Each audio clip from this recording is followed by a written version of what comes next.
yego Riderman buriya ebane nawe ni umuntu kuri njyewe ndamurespect. Abaraje arongera dufasha abandi bajene kuko gihe twari turiho turi n'inuza yitwaga Tolerance muzika yonyine. yego Nyuma haza kuza ba Ben Rutabana nabandi ariko bo baza bakuze ukumva ko abajene nago babiyumvagamo. Icyo gihe haba haje Riderman, haba haje na Meddy. yego Meddy ebane akiza ibintu bisa nkaho bigarutse mu nzira. Ariko nabwo bakajya bavuga ko wenda Meddy we yasengaga, Riderman ari umuntu wango ukora hip hop nago byigeze byumvikana. Icyo gihe abantu batangira no kumugira ishyamba, abatangiye kuzamo amatiku, tukajya turwana nabyo. Ugenda ufata bitwaga ba Negiji barwana n'uwitwaga Riderman barafitanye beef ikomeye cyane, bafitanye amabifu izitwaga ngo nimba ari za bawuze muri groupe imwe baza gutandukana. Icyo gihe Bruce Melody ndamwibuka yarakiri umupetura aho ngaho ajya ahantu ku studio abantu ntibamukorere. Yego Sometimes hari n'ahantu ngiye nari ngiye gukora indirimbo sanga umupetara hari kandi nari maze kuhamubona incuro nyinshi. Yavuga ko bani Petit muzamuha amahirwe nawe mu mwumve kuko muri kwica, kuko ngiye numvaga ikintu cyari kindimo njya gutangira aho ryadovuze ukuntu abantu bicaga amarangamutima yanjye ku muziki. Nkumva ko ariko n'uwo mupitaza azapfa. Icyo gihe ndababwira wenda njya numva bamwe bavuga ngo icyo gihe ngo baramufashije abakiriho, ariko bamwe ndabizi ko batamufashije. Ariko icyo gihe ndabyibuka abantu nakoreye, sinshaka kuhavuga izina, ariko hahise havamo amahirwe yuko Bruce Melody yahakoreye indirimbo imwe, kuko bityo bakeneye ni amafaranga, kugukuramo icyo ufite kikabinjiriza, ibindi ntago babikeneye. Ariko hano umuntu adakoze ngo Afrobeat, ubwo ngubwo ntago ari gukora umuziki cyane. Nimba haje umuntu agakora uno muziki wa uzajya yiyumvira n'inshuti zawe. Urareba umuziki wa gakondo usigaye wumva n'abantu bakuze, ukaba ufite abantu bawo, ariko nta munyamakuru uzigera wumva bakubwira ngo witwa Mpakanizi yaje ararimba ngo nteruye n'ijwi rirenga ndirimba mama niraze neza museke weya. Nta muntu uzamwumva, nta n'umunyamakuru uzabona ari kumuvugaho. Ariko umuntu nazayo akayagenda agahita avuga ngo nyashi yazunguje, nyashi yakubise mepete kate pote. Abanyamakuru bose bazahura. Donc turi mu bintu bicuramye man. Turi mu bintu bicuramye, tumeze nk'akacurama kaciritse umutwe man. Ko niko karemwe gaciritse umutwe. Bunjane y'umurizo makuru we onzigira agacuma keza janjana. Bunjane y'umurizo makuru we onzigira umukobwa mwiza uzandongora.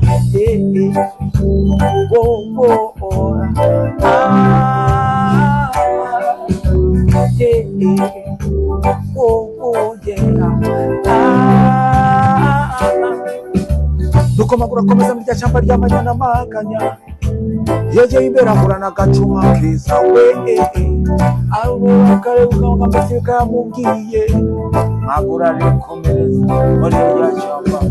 Yegeye imbere ahurana umukobwa mwiza we, aramureba yibuka amagamizi kayamubwiye. Bimwanga munda haramurungura ati kiba kibageza mu mutige mu kwesa.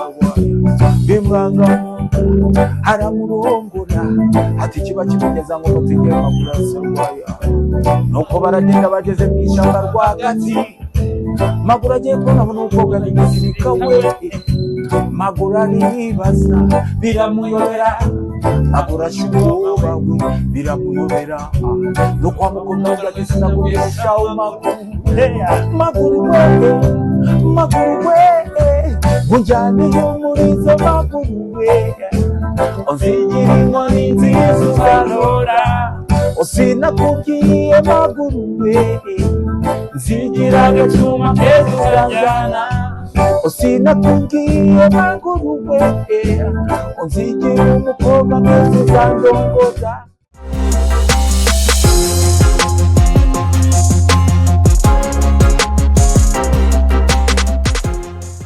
Yes, turabakiriye tubahaye ikaze kuri Afro Connect Show aho waba uherereye hose, haba mu Rwanda, haba ku mpera z'isi, diaspora, aho waba uri hose, imigisha y'Imana myinshi ibane nawe. Yes, mu buzima icyo nakubwira cyo ntago ukwiriye kumanika amaboko ko byaba bimeze kose. Imana ikomeje kurinde umwaku, kurinde amadeni, gira impagarike n'ubugingo.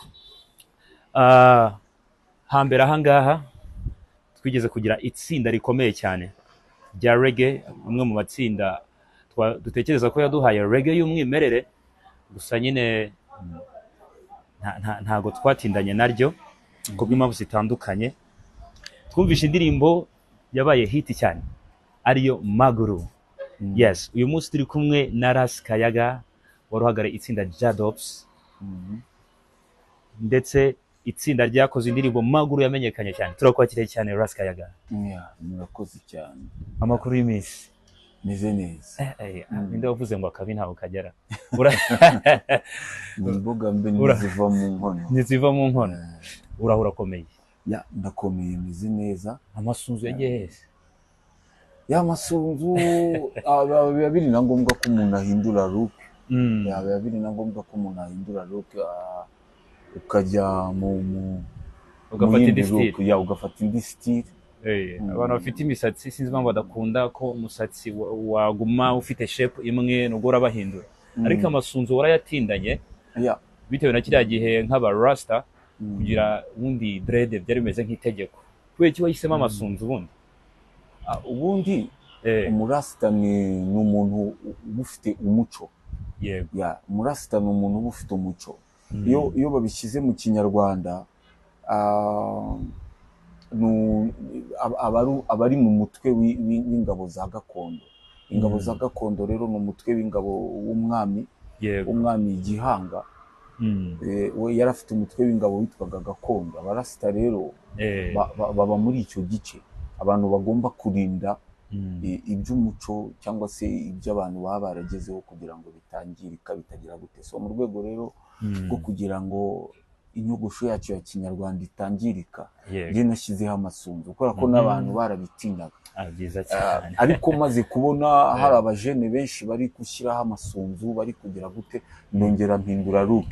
Iyi look abantu benshi batekereza ko ari dread z'abajamaika, ariko izindi zinaga ari dread z'abajamaika. Urebye n'ukuntu zimeze ni umwihariko. Ndabona iyi ngiyi ndi nyogosho nanone y'Abanyarwanda. Ni nyogosho ni insuko? Yitwa ni nyogosho. Ni uburyo bw'umusatsi wa Kinyarwanda, byitwa ibisokozo. Ibisokozo? Ya, byitwa ibisokozo. Kuko ntago byacagamo igisokozo bakabyita ibisokozo. Ni ukuvuga umusatsi wakuze gutyo naturellement, utavuze ngo nagiye kuwuzingisha ngo ugire gutyo. Wawuzinze nta kimi gutyo. Wenda bizageraho nabyo abantu babyumve kuri ko wenda byo bidashamaje abantu batabikunda, ariko izi ngizi ni ntuza zagiraga abasirikare babaga baragiye kurinda ibice umwami yafashe mu gihe yabaga ari kwagura igihugu cy'u Rwanda. Ni nziza cyane. Kitwa rero ibisokozo. Nziza cyane. Ndabona nzakuraho izanjye nanjye nkabishyiraho ibisokozo. Ya, ubwo abantu bose abantu donc tugomba kuba barinzi bibi bya Gihanga. Yego. Ntago ari abantu benshi bakomeje kurinda umuco muri ubwo buryo. Ubusobanuro butanze buri mbite cyane. So Ras Kayaga, amakuru y'iminsi? Tuzi Ras Kayaga wa kera, uyu nguyu aracyari wa wundi nta cyahindutse. Rastaman ni ku mutima. Imiziki niyo tutari kubona, uratubwira imiziki wayishyize? Ya, imiziki irahari, ariko antake muko nabikubwiye umurasta. Yego. Urareba ko haba hari urubyiruko inyuma yacu, haba hari urubyiruko, haba hari abana bakiri bato, ugomba guha umwanya nabo bakabikora. Niyo mpamvu ahanini wenda abantu batari kutubona cyane, ariko nabonye mu njyana twari turimo ya reggae. Yego. Noneho reggae yacu ya gakondo nabonye nta bantu bayirimo, abantu nyine bibereye muri afrobeat, bibereye muri zouk, byarahindutse. So bisaba ko umuntu nyine agomba kuzongera akagaruka. Urabona wowe uri gakondo cyane, uri based kuri gakondo. Muri iki gihe umuziki ugezeho ni vibe. Abantu barashaka vibe, no kujugumira, no kubana, kandi nk'umurasta ntago uzigera gukora iyo style. Oya, style ya vibe ndayikora kuko uko ndeba ndabara afrobeat nimba n'indirimbo za afrobeat ndazihimba, ariko maziha abantu bakaziririmba. Hari n'indirimbo zigezweho rwose. Nagize uruhare mu kwandika, maziha abantu mu gukora ama-beat yazo, mu gukora ama-melody yazo. Nk'izihe? Hari n'amavideo nagiye ngiramo uruhare. Ntabwo biba ari byiza kubivuga. Iyo uhaye umuntu ikintu burya kiba ari icye. Hari igihe ushobora kubivuga ukavuga ati burya ino ndirimbo ni ukuboko kwanjye, ugasanga wa muntu washakaga ko hari ahagera ariko agacika intege wenda kumva ko wenda wamufashije kugira ngo umuzamukireho. Ako sometimes abantu benshi baba batekereza ko kuba twaracecetse ari uko twazimye, ariko mwazimye ntabwo ariko bimeze, ahubwo ni ugutanga umwanya. Ariko ni ibintu bisanzwe tunafite experience kubarusha. Ni experience yanjye mfite mu muziki, nta muntu n'umwe hano uyifite. Si ukwiyemera, si no kubagira, nta muntu uyifite, ahubwo ni uguhana umwanya kugira ngo buri muntu akore mu mwanya we kandi akore neza. Ariko ni ibintu bisanzwe cyane cyane kubera ko mu muziki nta ndirimbo n'imwe igibaho hatabanjeho kubaho to join hands. Abantu benshi baba bakoze ku ndirimbo, rero naho nsanzwe mbibona rwose ni ibintu bisanzwe ko umuntu avuga ati nakoze kuri ino ndirimbo. Nka Boringo Pasi, uramuzi umusore ukora live cyane, ntago batinya kuvuga ngo ino ndirimbo ya Ariel Ways ninjye wayimwandikiye, wabonye indirimbo ya Ariel Ways nshyashya. Ntago biba ari byiza, ntago biba ari byiza, ntago ari byiza, ntago biba ari byiza kabisa. Wowe keretse wowe wahaye indirimbo yabivuze sava, ubwo ni wowe ubivuze, ariko ntago ari byiza kubikomantaho, kubivugaho, kugira icyo ubivugaho. Uba wararekuye ikintu utabishaka, wararekuye ikintu utabishaka. Ariko antake rasta, nimba uhaye umuntu ikintu uramuhaye. Ntabwo uzaho umuntu igiceri ngo nanzo mubwiye ngo cya giceri nagwaye uguremo irindazi, ntuguremo shikarete. Oya, abafite umutima we nawe icyo ukunda. Yes Kayaga, reka tugaruke mu minsi ya kera. Mu minsi ya kera nuze Jadovs ujya kuyikora ko wari ufatikanije na bagenzi bawe. Ni gute Jadovs yavutse? Jadovs Band. Holy Jadovs yavutse bitewe n'imvune z'umuziki, gute rero imvune z'abahanzi. So kera najyaga nkurana n'abahanzi banduta, ariko nkabura umwanya wo kugira ngo mbashe kuririmba no kugira ngo mbashe kugaragara no kugira ngo mbashe gucuranga. Ko icyo gihe nacurangaga bass, nari narigishijwe n'uwitwaga Mariko ni nyakwigendera, akaba ari se wabo w'umuhungu witwa Didier n'uwitwa Pafuji, akaba ari na mwene wabo na ba Mani Marite. So rero ngo abanyamuziki niwe wanyigishije, ariko nkazajya mbura umwanya wo kugira ngo mbashe gucuranga.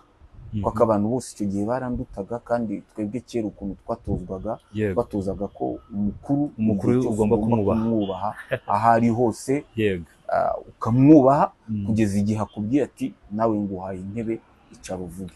So rero umwanya ubuze, warindira intebe urayibura neza neza. Ndindira intebe ndayibura. So nza kubona rero ko kugira ngo nzabashe gukora ibindimo, nzabasha gushaka abantu tungana, tukabasha gukora. Icyo gihe rero nibwo nabashije gushaka uwitwa Thierry, n'uwitwa Haguma. So nibo bamfashije, baramfasha. Icyo gihe dutangiza Holy Jadovs. Ubwo mwayitangiye muri bane? Twayitangiye turi, igitekerezo cyaje turi batatu duhuriye ahitwa kwa Mayaka, i Nyamirambo kuri sinema. Dutangira igitekerezo, none dutangira gushaka abandi. Haza kuza uwitwa Claude, witwa Chamashini, atwiyungaho, turakomeza. None haza n'abandi, witwa Kasimu, witwa Mike, n'uwitwa Kimeza. So nuko nguko twaje noneho kuba itsinda rikomeye rishingiye ku muziki wa reggae. So wari wishingikirije iki nyuma yuko wari uvuye mu bantu bigoye ko baguhereza itara ngo nawe rikumurikire, none ugiye gufata aba bantu ngo mube itsinda? Wari wishingikirije iki? Kuko byanze bikunze wari uje muri competition na babandi bagukuriye. So muri competition rero nari njemo, ikintu cya mbere nari nishingikirije nuko numvaga nkeneye ko habaho bendi y'abantu b'abajene, abana bakiri batoya, bakiri mu mashuri cyangwa se bayarangije. Tukongeye icyo gihe nari nkiri no mu mashuri, numvaga ko ari bendi y'abana bakiri bato, kandi ikaza ari bendi nshya ifite amaraso mashya. Noneho igitekerezo cya mbere kwari gushyira abantu hamwe, to bring people together. Noneho tukaba dufite abajene bafite ibitekerezo bishya, batigeze banyura mu bintu bihambaye, si Yego. ko ari nabwo twari tukiva muri jenoside yakorewe abatutsi, Mm. bamwe bagifite ihungabana, Yego. abandi bafite ubwoba bavuga bati ni imiryango yacu yakoze, abantu bazatwakira gute? Yego. Ubwo ni mu banyarwanda bose, bamwe namwe byari babagizeho ingaruka. noneho abandi bari kuva muri tingitingi Yego. bagaruka mu Rwanda bagifite igihunga, batarakira ko mu Rwanda ari amahoro, Yego. bumva ko wenda ejo hari ikintu kizaba. Yego. Bavuga ifo ko dukora itsinda ry'abajene Mm. rigomba gusensibiliza abantu, Yego. abantu bakumva ko ibintu byose bishoboka, noneho Mhm. b'abajene Yego. bafite ibibazo by'ihungabana bakumva ko hari abandi bajene bashya baje bari bwiyumvemo. Mhm. Abajene bafite ibibazo byo kuvuga bati iki n'iki, bakumva ko hari abajene gutyo gutyo, noneho tukazajya tugenda tuganira, Yes. kandi kuko byaje kuduhira. ino ntego mwaje kwigeraho. Icyo ngicyo nicyo kintu cya mbere twari twishingikirije. Yego. Yeah.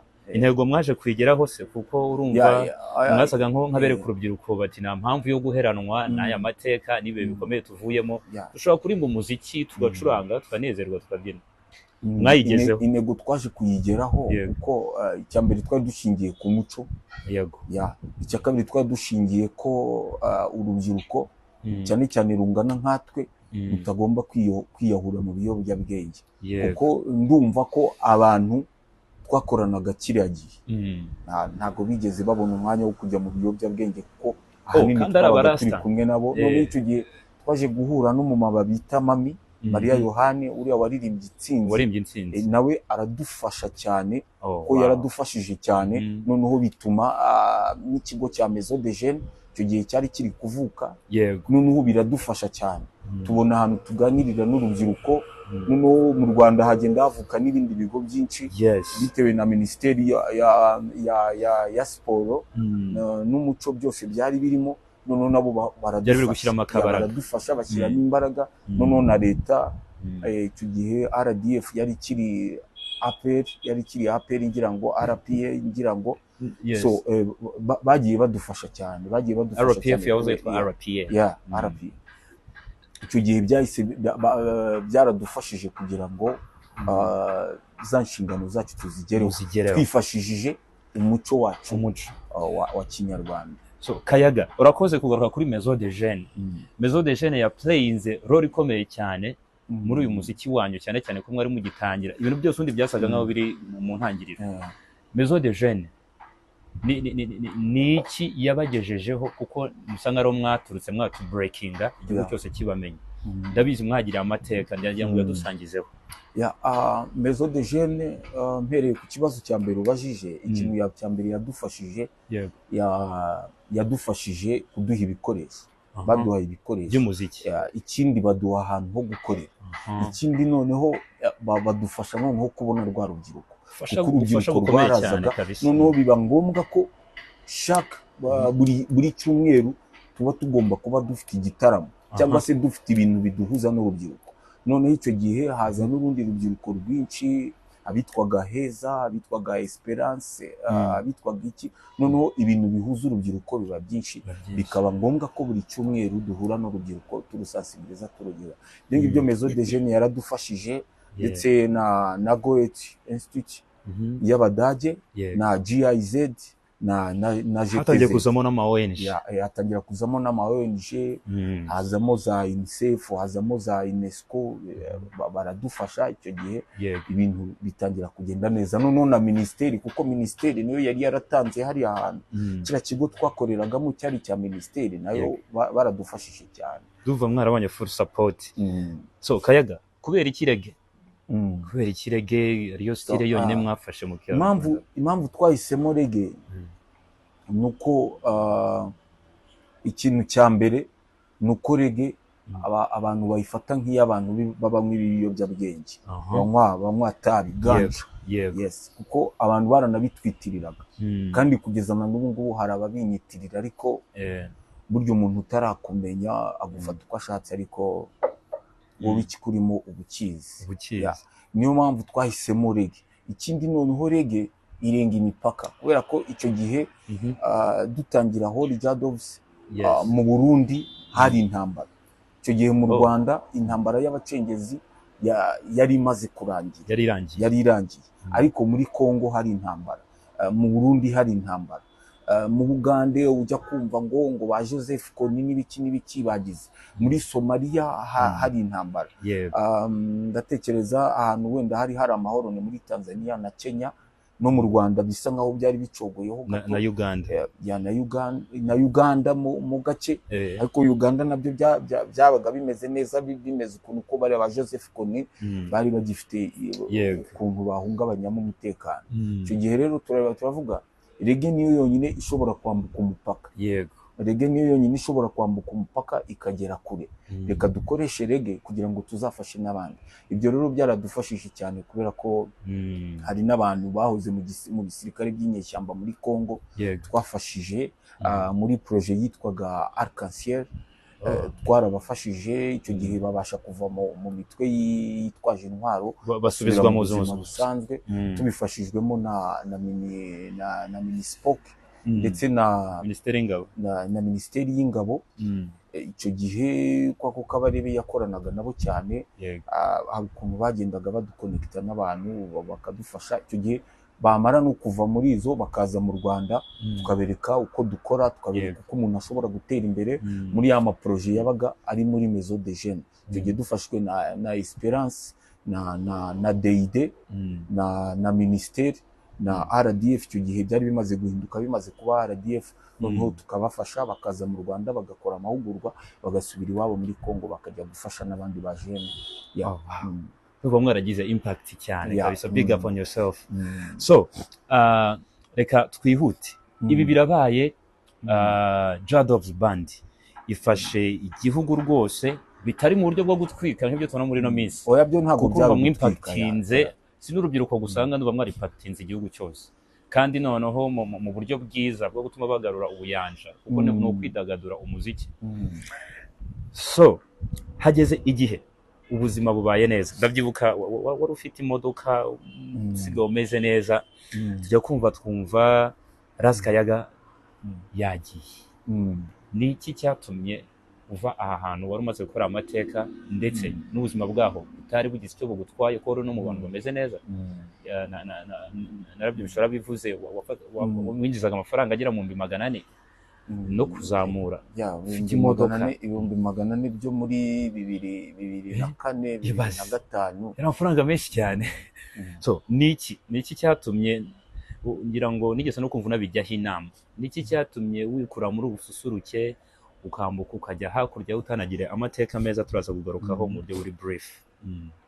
So icyambere muri 2000 naje kujya mu witwa Aimable Twahirwa, yahoze ari directeur wanjye muri Maison des Jeunes. Yaje kumbwira ko yampaye message kuri ntuza kuri telefone. Ntiyari ari mu Rwanda? Oya, yari ari mu Rwanda. Yumvisha ibintu kuri radio, arabirikodinga, arabinyoherereza kuri Facebook. Niyumvishije numva ni ibintu byaje dura francophonie. Icyo gihe mpita njyamo, ariko bagenzi banjye bo bari baramaze kugenda, tayari barageze ku mugabane w'Uburayi bitewe n'impamvu bandi mwaraga muri Jadov's. Kuko abenshi bari baragiye kubera impamvu z'akazi, kubera impamvu z'urugo n'iki. So noneho amaze kubyumva ndavuga ni why not ko ntakora indi band, tugafatikanya n'abandi bana, noneho ya Holy Jadov's yaho ziriho ikaba itasibangana. So icyo gihe nahise na applying. Nahise na applying bitewe n'aya makuru mpawe na Aimable Twahirwa. Yari opportunity iturutse mu muryango w'abavuga igifaransa. W'abavuga igifaransa. Icyo gihe rero twabashije kubyitwaramo neza, ariko icyo gihe ntabwo twaserutse nka Holy Jadov's, kuko twiyandikishije nka Holy Jadov's barabyanga, baravuga Holy Jadov's hari harimo abantu barengeje imyaka, kuko uwo twajyanye kwiyandikisha yari Ras Kimeza. Bahita bavuga ntabwo bishoboka, abantu barengeje imyaka 25 ntabwo bashobora kujyamo.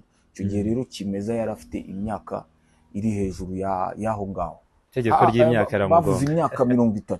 Icyo gihe kimeze yari afite imyaka irenze aho ngaho, biba ngombwa ko tugenda dushakisha irindi zina. Icyo gihe rero twahise dushakisha irindi zina, tugenda twitwa abene Gihanga, tugenda rero duhita twiyita bene Gihanga. Izina muri hindura gusa kubera umuntu umwe wagize imyaka. Icyo gihe twahise dukora indi bendi ya ubwo nyine iyo bendi yitwaga Kesho, twayikoreshaga kuri Mani Martin na Rasikayaga. Kesho Band yaramenyekanye. None icyo gihe duhita twongera turayikoresha, tuyihindura bene Gihanga, noneho tujyana n'iyo bendi ariyo bene Gihanga. Icyo gucuranga hanze mu Bufaransa.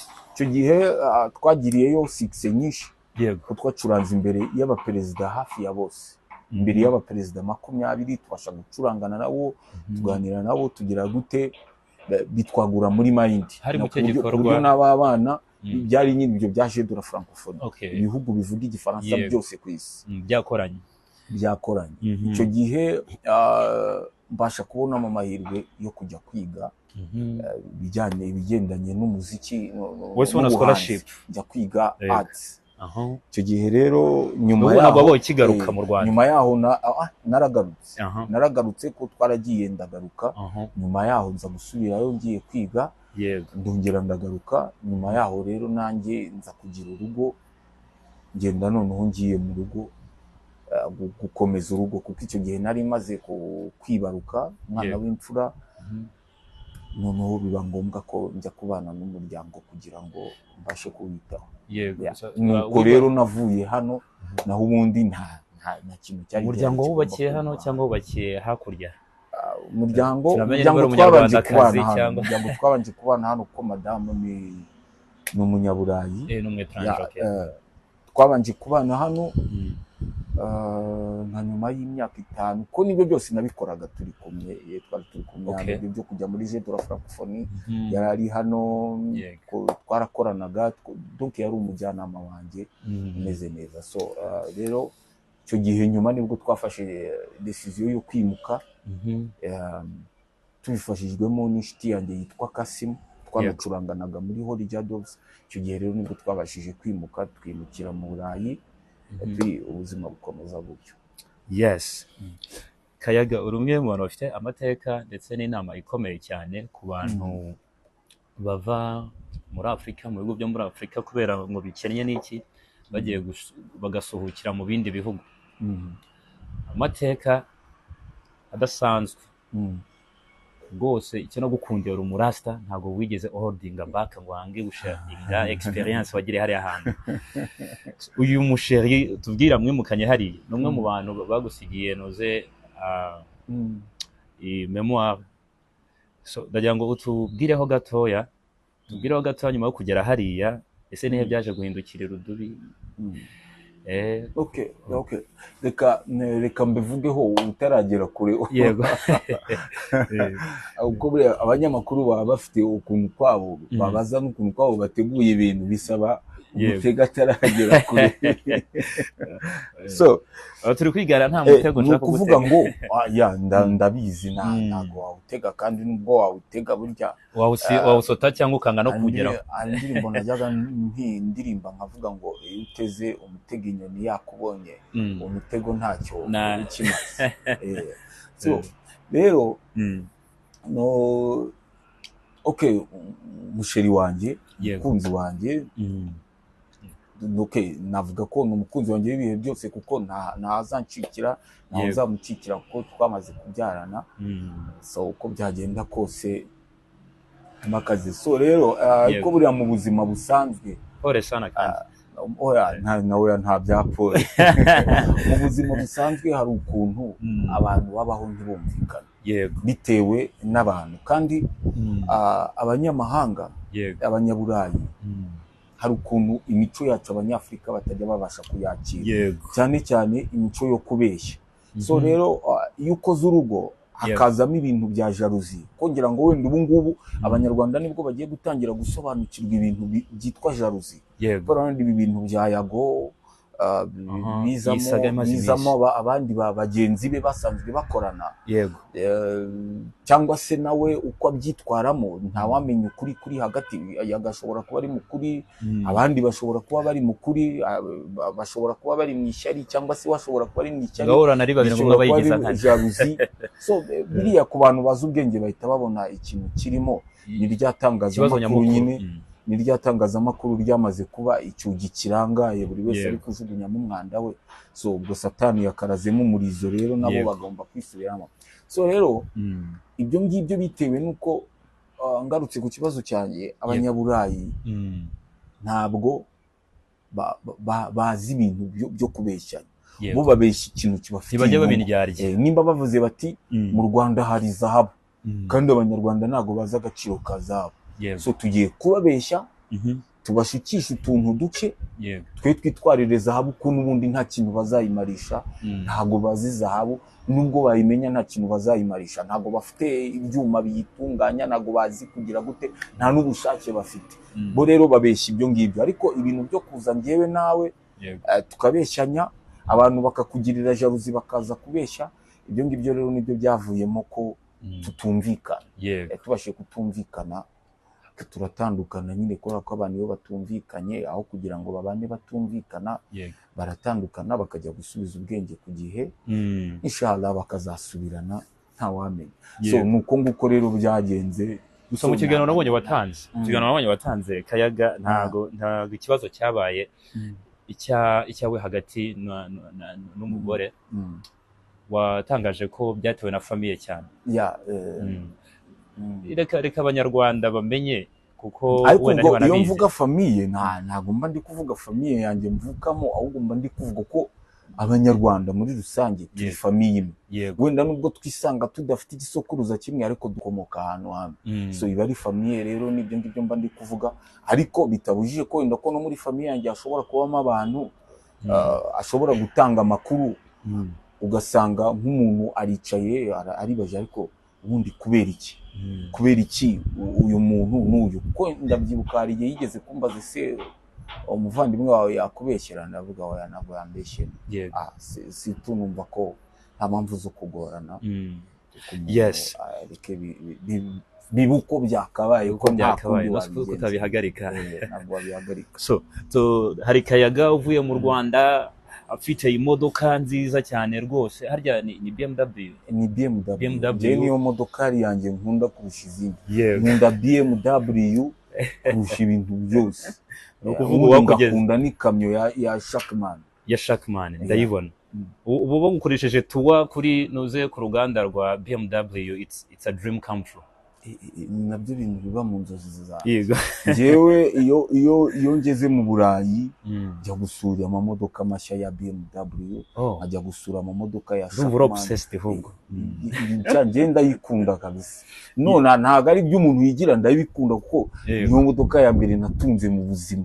Uhita usanga unagiye mu rukundo natunze mu buzima, numva nini modoka koko kabisa ifatika. Niyo modoka ngendamo ibihe byose nkumva ibane kabisa, uri comfortable. So katurebe Kayaga ufite modoka ya BMW, ari mu Rwanda muri 2025 harya. Arimo arafata amafaranga 400,000 ari kwinjiza even the police. Akisanga mu Burayi nyuma y'imyaka mikeya, akisanga ari gukora akazi ko gucunga imbwa z'umuntu. Mugani wa munyamakuru ejo bundi ubonye life ifashe tani imeze kuriye, nkumvishe wari so wumvishe bigenze bite? Uvuye mu Rwanda, urimo uratekereza ubuzima bwiza bwari buriyo, ari naho numvishe usa nk'ugira inama umuntu ugenda hariya azi ko agiye mu bususuruke, nyamara agasanga yaribeshyaga. Mu bwenge bwawe wumvishe ugiye gufata uwe mwanzuro, wumvishe ubuzima bwawe bugiye kwerekeza hehe nyuma yuko uwo mwazanye mwakundanye mwabanaga mutandukanye, nyuma yuko utazi aho urerekeza? So ni ukuvuga ngo bavuga diplome, ukabona umuntu arakurebye, umuntu akakubwira ati icyuzi gukora ni iki? Njye mbi cyuzi gukora, ndebe nimba ari cyo mfite, nimba aba ari cyo ngukoreshamo. Naho ibyo kuvuga ngo warize ibyo hariya nta valere bifite. Kwiga ni ubumenyi bwawe, ni ubushake bwawe.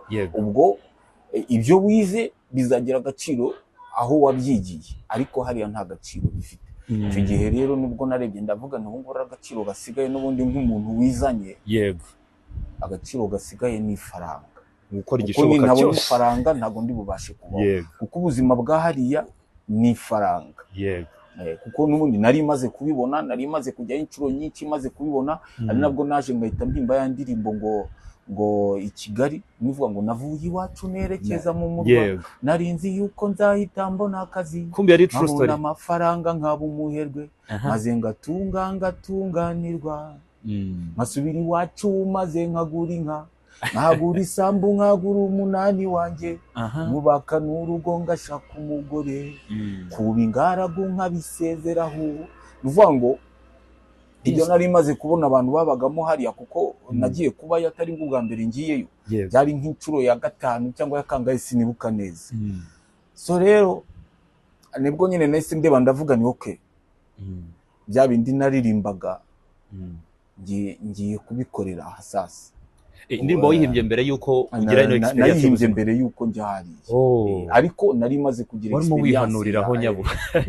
None icyo gihe rero mpita nyine mbikora, ubu ngubu ni ugukora akazi, abona amafaranga kugira ngo mbashe kuba. Nimba nararirimbye ngo i Kigali byose nta mikino ihaba, nkaririmba ngo kuvoma amazi yaho n'ukuyagura, nkaririmba ngo nyirinzu nta iby'ubukene ntawe ubimuzanaho, ubwo rero nagombaga kubyapurika nyine, nyirinzu simuzaneho ko ndi umukene, ntazisanga ndaye hanze, kubera ko hari umuntu urengeje imyaka 18 iyo udakoze ngo ubone icyubaho uhita uba mayibobo. Nta mayibobo y'umwana wabona, ariko mayibobo y'umuntu ukuze urayibona. So ndavuga rero mbe mvuye mu gihugu ntabayemo mayibobo ndi umwana, mbe narabashije kurerwa n'ababyeyi banjye, bampereza iyo nkoni nanjye yo kwirera, ndirera, mbayeho neza, ngize gute. So nze gusebera mu Burayi, nuko nguko rero natangiye gukora akazi akariko kose. Mwahera kuri kano kabi gasebetse cyane, gusa ntiwabita kuko wenda abahaba bo barabizi, aka kazi twita ko ari akazi kabi hano, koza ibyombo, gukora mu maresitora, gukora mu nganda, kugira gute, gukora mu buhinzi, gusoroma inyanya, gusoroma amapome, kugira gute, abantu benshi gufata inkoko, kuko gufata inkoko ni korora, kuba umushumba w'amatungo, korora yorora ba nyir'ubutaka, horora ba nyir'ubutaka, ahubwo twe tujya kuzifata, kuko ukuntu bajya gufata inkoko, ukajya ufata inkoko bagenda bakubarira amasatimi, iyo wafashe nyinshi ushobora gucyura 100, ushobora gucyura 300, ushobora gucyura bitewe n'imbaraga zawe ufite. Ariko nyine icyo gihe hari abakorana n'abakameruni n'abanyagine, bafite imbaraga cyane kandi bari speed cyane. Icyo gihe rero nabyo byagiye bimfasha imirimo y'imbaraga, kugira ngo ngire experience, mbone ko gukora hariya ntago ari ubunebwe no gushyiramo imbaraga kugira ngo ubone amafaranga afatika. Icyo gihe rero ka kazi hano twita ko ari kabi, abakarani abangaba batwaza abantu, abimura abantu, hariya niko kazi keza. Ngewe ntakubeshye, ndi mu Burayi ntago wampa akazi ko gukora mu biro ngo nze nicare nge mbikunda. Kubera iki se? Nose niwe wanza akazi keza, nambaye ikoti gusa. No kubera iki? Akazi kama amafaranga ni akazi k'imbaraga, kuko hariya bahagacira imbaraga umuntu aba yatakaje. Ariko ngira ngo ikibazo suko uri mu biro atabona amafaranga, nuko udashaka korora ubunebwe. Najya mu biro gukorera akazi, najya mu biro gukora akazi k'1,500 cyangwa 1,800, amenshi ari 1,800, sibyo? Nsize akazi k'2,500 cyangwa 2,300. So ubuse by'amahero, ubuse nukuvuga twatuzi twimbaraga iyo dukoze neza tukwinjiza amafaranga menshi kuruta wicaye mu biro. Uzi umufundi twikomerereze. Yego twagiye. So reka twihute cyane. Umufundi ni umuherwe muke. Turashima Imana ko ubu ngubu utekanye uri amahoro, ahubwo twibwirire imiziki warayiretse bimeze bite, ufite projet ziri imbere? Imiziki nasaga nkaho nayiretse, kubera ko abantu benshi bagiye bankoshona, nigera intanga mu biganiro nakoze, buri gihe nahoraga ndi gutangaza ko ngiye gushyira indirimbo hanze. Ariko aba bana dufite bacu bakora mu ma studio ni ibibazo ntago ari abanyakuri, ibibazo bikomeye, ntago ari abanyakuri. Uramwishyura indirimbo yawe ntayisohore, indirimbo ikamara umwaka, ugasanga nyine ni ibintu bigoye. iki kibazo ariko gihora kigaruka mu majwi biterwa n'iki? Biterwa n'iki? Ntago mbizi. Nuko hano tuzi twinshi akabura umwanya, no guprioritizinga bamwe. Bafite akazi kenshi, bafite abantu benshi bari gukorera, noneho kurangiza ibintu byabo bikaba ibibazo. Ikindi nabamwe cyane. Urubyiruko dufite, sinzi pressure rufite, sinzi depression ruriho, sinzi pressure bariho ukungana. Urubyiruko dufite nabanywi abenshi. Umwanya atinda muri studio no mu kabari biratandukanye. Umwanya wo gukora abananiwe, ku manywa abananiwe kuko aba yaraye mu kabari. Yabona umwanya wo kuza gukora akaza ananiwe, mu mutwe we hatakirimo bya bindi ashaka, agashaka kugukorera indirimbo nk'uko ayikorera abandi, kuko hari indirimbo nyinshi ziri hano zidashobora kuba international. Kandi njyewe iyo nkora ntago mba ndi kureba mu Rwanda, njyewe iyo nkora mba ndeba nkavuga ni indirimbo yanjye izambuka imbere kugira ngo igere rero kuri iryo soko ryagutse, nuko igomba kubivuga neza. Swati yayiguha ukumvira ikujegera, wakumva uvuga ati n'indirimbo ijegera koko ndayijyana washaka umuhungu ngo umubwire ukamubwira uti noneho bigenze gutyo, ugasanga experience ufite si afite n'ibintu uri kumubwira ntago ari kubyumva, ugasanga agiye kukubwira technology, wowe ukamubwira okay noneho ibyo ndi kuvuga nimba ubyumva ko ari analog, reka mbiguye muri technology kuko njyewe bibiri no mu bintu nize noneho, ugasanga nabyo ntago bifite. Donc bikangora, ariko nigiriye inama. Hari umurasta witwa Jabondi, ubu nigiriye inama tuzajya dukorana, amwoherereze nkora indirimbo hano. Yanaga ari umuproducer n'umurasta, twebwe abarasta burya dukorana mu cyizere. Hari umuntu ubuze ukamubwira uti n'umuntu umuhaye ikintu aragikora nk'icyanjye, so ukayimuha akayigukorera. So nkaba mfite n'undi muntu umwe witwa Leonard uzajya amfasha muri ibyo, mu ma mixage na master, ndetse n'ubushobozi sometime, kuko nkeneye kugenda kujya gukora sometime, agasapotinga igihe wenda nta mafaranga mfite, agasapotinga n'ibitekerezo, ko ibikenewe si amafaranga n'ibitekerezo. Ngoro no muri ubwo buryo dushaka kongera kwifatikanya nk'abarasta, tukongera tukagarura umuziki wacu wa reggae munuza. Donc ibyo ngibyo tugiye gukora ku mpera z'uyu mwaka cyangwa se mu mwaka utaha wa 2025 dushobora tuzabona projet nshyashya ya Raskayaga. Kuko n'ibintu noneho bisigaye bihenze. Twebwe kera nimba twarakoreraga indirimbo 200,000, kuri ubu nabonye 200,000 yabaga yuzuye, harimo na video n'ibiki. Kuri ubu rero usigaye wumva ngo audio na video kugira ngo ujye hanze ni miliyoni ebyiri amafaranga makeya, uraba ufite miliyoni 2,500 cyangwa 3 nayo kabisa. Rero umuziki warahenze. So no kuvuga ubu bwenseriye rero bw'aba producer n'indirimbo zidafite karite biri mu bintu cyane byatumye wirengagiza aba bana turi kuvuga ko bari kuri top. Uremera ujya gushaka abantu wizeye kugira ngo wizere na productivity yabo. Okay, so ubu ni ukwitegura indirimbo mu ntangiriro z'umwaka cyangwa mu mpera z'uyu nguyu? Ni ukwitegura indirimbo mu ntangiriro z'uyu mwaka cyangwa mu mpera. So Raskayaga kuko byo ibyo nteganya yego ndateganya gukora, kubera ko uyu muziki wacu nabonye urimo icyuho. Abantu ntago babivuga uko biri, ariko harimo icyuho kimeze gite sasa. Harimo icyuho. Icya mbere, uyu muziki wacu dufite ntago nshobora kumva indirimbo, nshobora kumva indirimbo nkayumva, wenda tuvuge urugero iriya ndirimbo wenda ya Bruce Melody ni Funga Macho, ngira ngo ni Funga Macho, indirimbo nziza bye 100%. Uburyo ikoze ni indirimbo nziza bye 100%, kandi ishobora gufata Bruce Melody ikamugeza ahantu kure wenda atigeze anatekereza mu gihe yari ari guhimba iriya ndirimbo.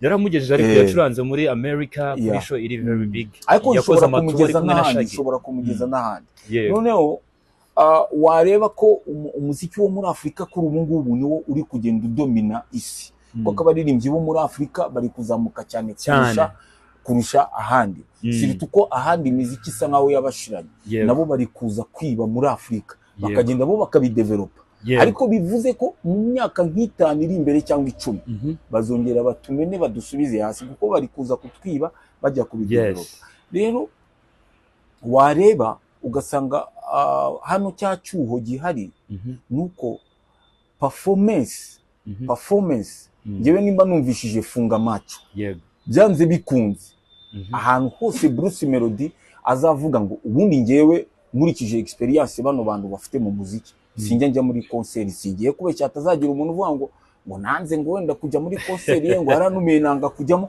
ariko concert za Israel Mbonyi njyamo sibyo kubera iki nkurikiye performance so rero njewe sinjya njya muri ntubu sinjya njya muri concert ariko nkurikije ukuntu numvishije indirimbo ya Bruce Melody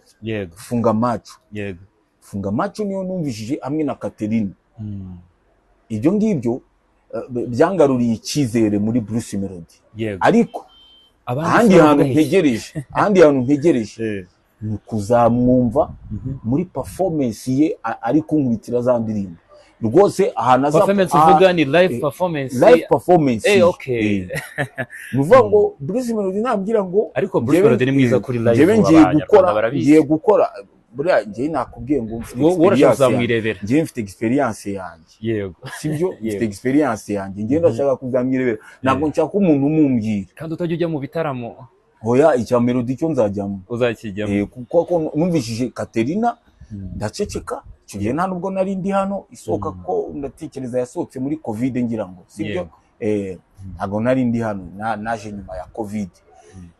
nyuma ya covid akora Funga Macho avuga ni okay sava ahagaha uyu muntu nzamureba iki cyose azabikorera nge nzishyura amafaranga yanjye cyangwa se nandemera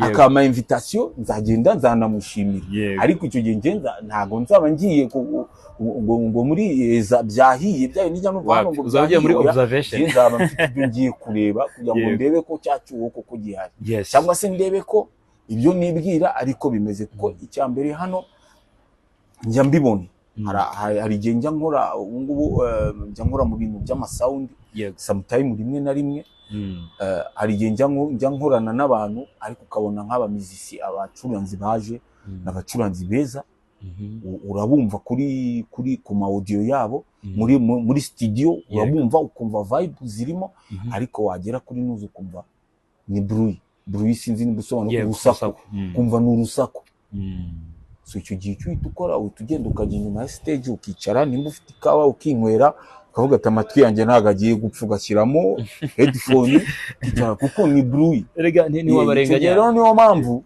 ngiye mvuga ni nimba hari ibintu twubatse kandi wa mugani nk'uko mbivuga ku muziki yego hari ibyo twubatse mani twe twatangiye uno muziki nta kintu na kimwe kiri gukora cyane jenoside yakorewe abatutsi ivuyemo abantu bose nta n'umuntu ushaka kumva umuziki turwana nabyo biraje tubikora abantu bavuga ngo Ibiserigoma bariya banywa amatabi twafashe inshuro nyinshi twapimwe inshuro nyinshi ariko wenda bakabona nta matabi ariko bavuga sundi ukora umuziki nkande kuko uri kumva ko abantu bose bari bahungabanye sibyo icyo gihe ibyo bintu birarangira ibyo nitafari twashyizeho tugira amahirwe Riderman baraje Riderman buriya ebane nawe ni umuntu kuri ngewe ndamurespect abaraje arongera dufasha abandi bajene kuko gihe twari turiho n'inuza yitwaga Tolerance muzika yonyine nyuma haza kuza ba Ben Rutabana nabandi ariko bo baza bakuze ukumva ko abajene nago babiyumvagamo icyo gihe haba haje Riderman haba haje na Medi ebane akiza ibintu bisa nkaho bigarutse mu nzira ariko nabwo bakajya bavuga ko wenda Medi we yasengaga Riderman ari umuntu wango ukora hip hop nago byigeze byumvikana icyo gihe abantu batangira no kumugira ishyamba abatangiye kuzamo amatiku tukajya turwana nabyo ugenda ufata witwaga ba Negiji barwana n'uwitwaga Riderman bamurwanya cyane bafitanye amabifu izitwaga ngo nimba ari za bawuze muri group imwe baza gutandukana icyo gihe Bruce Melody badamwibuka yarakiri umupetura aho ngaho ajya ahantu ku studio abantu ntibamukorere sometimes hari n'ahantu ngiye nari ngiye gukora indirimbo sanga umupetara hari kandi nari maze kuhamubona icuro nyinshi yavuga ko bani Petit muzamuha amahirwe nawe mu mwumve kuko muri kwica kuko ngiye numvaga ikintu cyari kindimo njya gutangira aho ryadovuze ukuntu abantu bicaga amarangamutima yanjye ku muziki numva ko ariko n'uwo mupitaza aza tugenda babwira wenda njya numva bamwe bavuga ngo icyo gihe ngo baramufashije abakiriho ariko bamwe ndabizi ko batamufashije ariko icyo gihe ndabyibuka aho nakoreye sinshaka kuhavuga izina ariko hahise havamo amahirwe yuko Bruce Melody yahakoreye indirimbo kuko abo bantu nyine baranyubahaga urumva nyine aba producer b'icyo gihe kujyayo ugaparika bemo yawe hariya uhangize saa sita zagera ukamubwira mujye kurya mwagera nimugoroba ukanamusohokana ukamugurira akagira byabaga mu byavuyemo rero ayo mahirwe ariko sinyavuze wenda ngo abantu ngo bazumve ngo Bruce Melody ngo azaze ngo nshimire oya kuko simbizi ko nabizi ko ibyo bintu byabaye ariko ni ibintu bishobora gutuma izi zaga ziri kugenda ziza mu muziki zibyica bivamo icyo gihe rero bitewe nyine icyo narindi kuvuga iyo experience umuntu aba afite niyo umuntu igiye kumugarura kugira ngo umuntu runo rubyiruko ruhari cyangwa abantu bari kuza babone ibindi bindi bagomba gukora kuko ndatekereza ko ningaruka mu muziki nzongera ntangira ama festival nongere ngenda wenda akakanya ndi muri Amerika ejo ndi muri Canada ejo ndi mu Burayi ejo ndi muri Egypt ejo ndi muri Maroc ejo ndi muri Senegal ejo ndi nkuko Iva Buravan yaratangiye kubikora urareba ko abantu benshi byahise bibabyutsa barongera basubira muri live music wenda icyo gihe hari icyo bizamara kuko ngiye icyo ndi gushaka muri uyu muziki ntago ari amafaranga ngiye kugushakamo ahubwo ngiye gushakamo ni igiki nakora kugira ngo abana bakiri bato babone umuziki w'imwimerere kuko umuziki w'u Rwanda urakennye my friend nubwo abantu bavuga ngo uri hejuru no urakennye my friend hakumaze gufata intera kuko umuntu akumvishije batangiye kujya muri Grammy Award zira Grammy Award man ni Grammy ubwo se we naguru kubyumva ko ari Grammy Award ni award iyo award ikeneye ko hari abantu baba bahicaye kuko ariya ni amaproje abantu baba bakoze ariya ni amaproje abantu baba bakoze ese wowe ukoze proje abantu bakabura ukabura bo uha award ubwo iyo proje ubutaha irakomeza izo proje ni proje z'abantu baba barakoze kugira ngo babone amafaranga rero gufata ku munyarwanda kisanga arabwo ntabwo babimerita muri opinion yawe ni ukuvuga ngo bo baba bafite ibyo bahisemo bamutoranya ariko nta marushanwa bakora ngo bavuge ngo uyu muntu dusanze ari we uri capable yo gukora bino bintu dusanze ari we bishoboye kubera ko abantu bose batoranya nimba baje bagatoranya aba producers baraza bagahita baza mu Rwanda bufite aba producers bagahita bababwira bagatonga uwo mubona bishoboye ninde umunyamakuru kuko iki abanyamakuru bivanze n'abanyamuziki so kandi abanyamakuru barashaka kuba ba boss b'abanyamuziki icyo gihe rero bahita bavuga bati twe turabona Elements turabona kanaka turabona uyu nguyu turabona uyu nguyu turabona uyu nguyu akaba producer nimba bose ntabavuze bambabagize noneho bagahita bavuga ati okay nubwo mubona twajyana n'abahinaba okay abandi hano hari abantu bafite business kuko buriya nk'umuntu witwa Coach Gael ni umuntu ushimira muri uno muziki afite ikintu azahindura nubwo wenda abantu batari kubibona ariko Coach Gael afite ikintu azahindura kuko ni umumanager icyambere w'umu businessman ntago ari umumanageri ngo uvuga uti ngewe ndabizi nkunda umuziki oya kuko kuba ukunda umuziki ahubwo wakagombye kumenya nimba nkunda umuziki ni ikihe gice mfite ku muziki ariko umumanageri ni umuntu uba umu businessman ko kigali rero ni umu businessman ibyo akora byose buri muntu wese wumva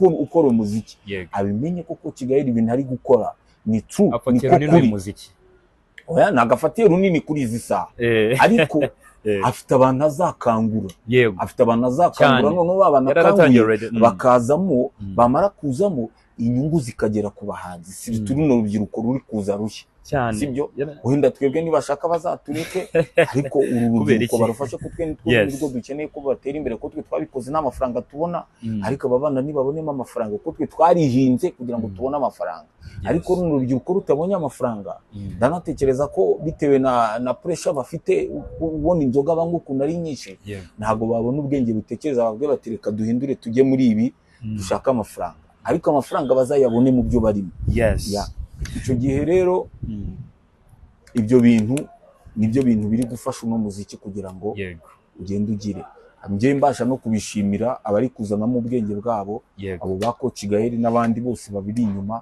iki ni igihe ngo haziraga impinduramatwara iki ni igihe ngo haza impinduka muri uyu muziki gukomeza tuwukora umeze nk'ingunguru yuzuye amamesa uko niko Kayaga abyumva ku ruhande rumwe wenda usibye kuba twarafashe umuziki umwe akaba ari wo dushyira ku ntebe ariko so far so good kuri ngewe uburyo mbyumva ubwo Kayaga no nkubajije hano mu Rwanda ugereranyije hari abacuranzi bangahe hari abaririmbyi bangahe abaririmbyi ni benshi cyane ni benshi cyane bishoboka hari injyana zingahe hari injyana imwe yonyine Afrobeat ni ikibazo no kuvuga ngo nta muziki uhari so tugenda tugana ku musozo Kayaga ngusubije neza utaniriwe wibeshya nta muziki uhari kuko iyo ugiye muri Amerika uhasanga zouk ukahasanga injyana zabo ukahasanga slow ukahasanga reggae ukahasanga salsa ukahasanga iki kandi ari abanyamerika n'abantu bakomeye mu muziki none se abo bose ntago bari gukora habaye ikintu cyo kwigana ukahasanga n'aba banyafrika baba bahageze bagahita bagatura umunyafrika ari gukora neza abanyamerika bari kwinjira mu muziki reka uriya munyafrika tumuzane hano akorere hano kuko bityo bakeneye ni amafaranga kugukuramo icyo ufite kikabinjiriza ibindi ntago babikeneye ariko hano umuntu adakoze ngo Afrobeat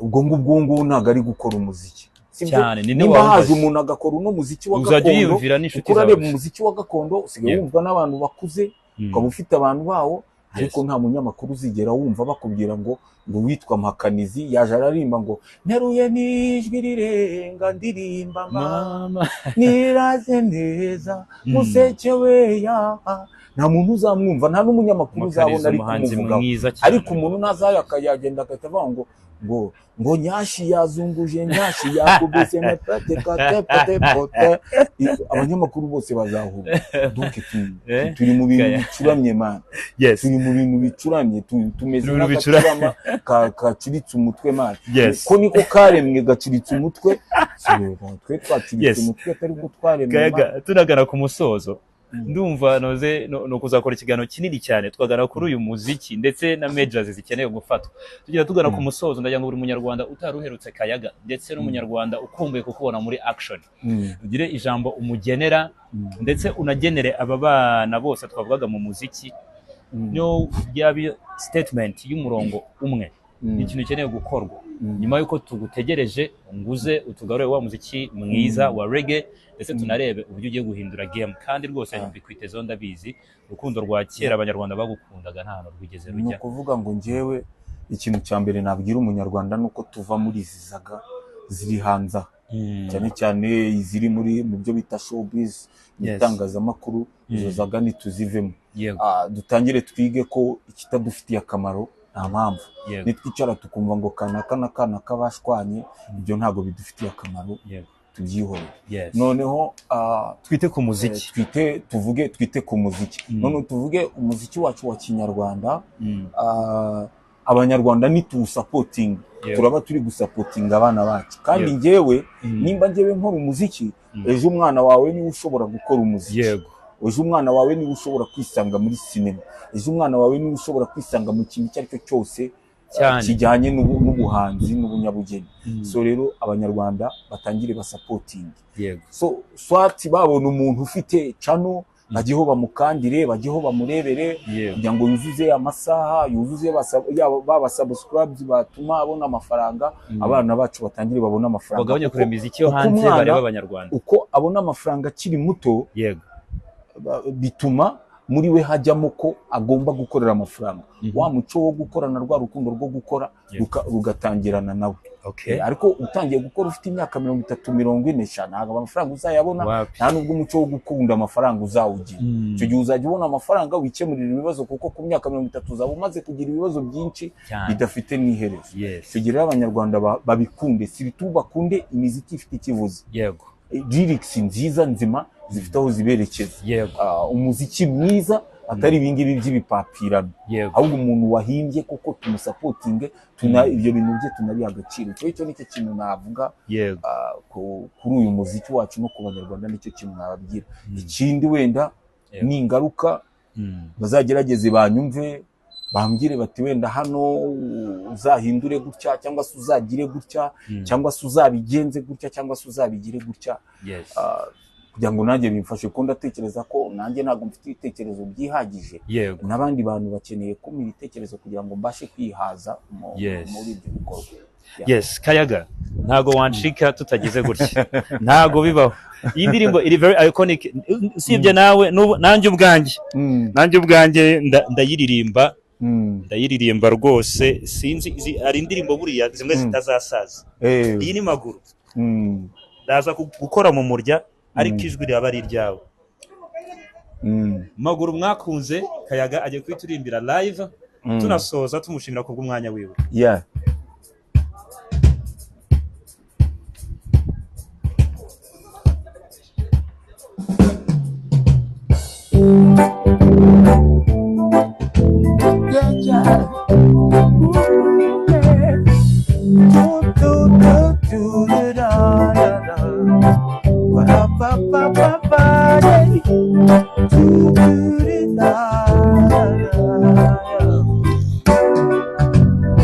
Nimereke bacira umugani bambuze umugani mpuzafurika, narageze asa nk'umugani ukiziritse ku muganda w'izuru. Buharabaye imyaka yarapfuye n'agapapuro basigaye nka n'ingoma cyaha Rastafari.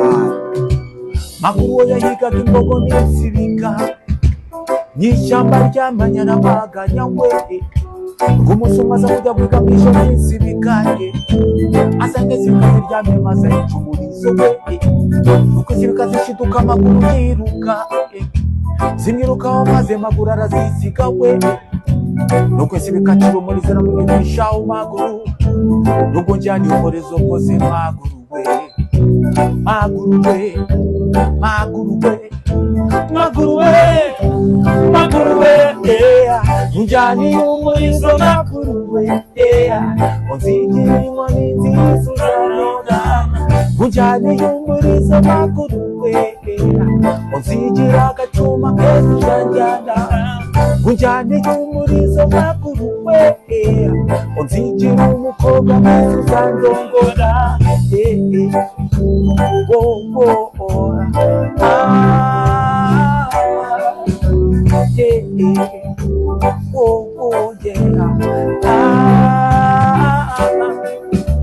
nuko Maguru akomeza muri rya shyamba ry'amanyana maganya, yegeye imbere ahura n'agacuma keza we, arubura akarebuka amasirika yamubwiye, Maguru arikomereza muri rya shyamba, yegeye imbere ahura n'umukobwa mwiza we, aramureba yibuka amagambo isirika yamubwiye, bimwanga mu nda aramurongora, ati kiba kibageza ngo mutegeye Maguru yasawaye, bimwanga mu nda aramurongora, ati kiba kibageza ngo mutegeye Maguru yasawaye.